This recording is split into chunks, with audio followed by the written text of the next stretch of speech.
बिस्मिल्लाहिर्रहमानिर्रहीम। अस्सलाम वालेकुम। आज हम गाजर का हलवा बनाएंगे। इसके लिए मैंने 2 किलो गाजर ली है। उसको कद्दूकस करने के बाद उसमें 1 किलो दूध डाल दिया है और अब हम इसको हल्की आंच पर पकने के लिए रख देंगे ताकि ये गाजर गल जाए।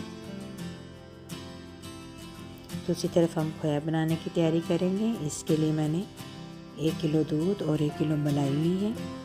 उसको मैंने पकने के लिए रख दिया है। मलाई मैंने जो है दूध से उतार कर फ्रीज़ करके रखी हुई थी। अब हम इसको हल्की आंच पर पकाते जाएंगे। साथ हम इसमें चम्मच लगाते जाएंगे ताकि ये नीचे नहीं लगे। आप खोया इस तरह से सफ़ेदी माइल भी रख सकते हैं और ऐसे लाइट ब्राउन भी कर सकते हैं। अब हम इसमें से कुछ घी निकाल लेंगे क्योंकि सेहत के लिए इतना ज़्यादा घी अच्छा नहीं है।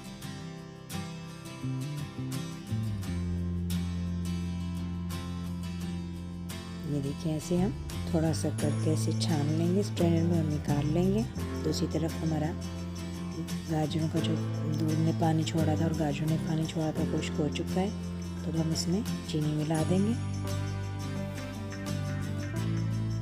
चीनी मैंने इसमें आधा किलो डाली है। आप अपने जायके के हिसाब से डाल लीजिए।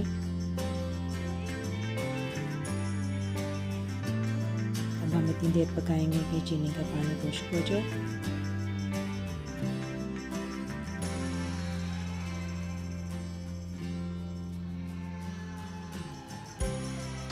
पानी खुश्क होने के बाद अब हम इसमें जो खोया बना के रखा था वो डाल देंगे। इसको अच्छी तरह से मिक्स करेंगे और चम्मच चलाते हुए पकाते जाएंगे।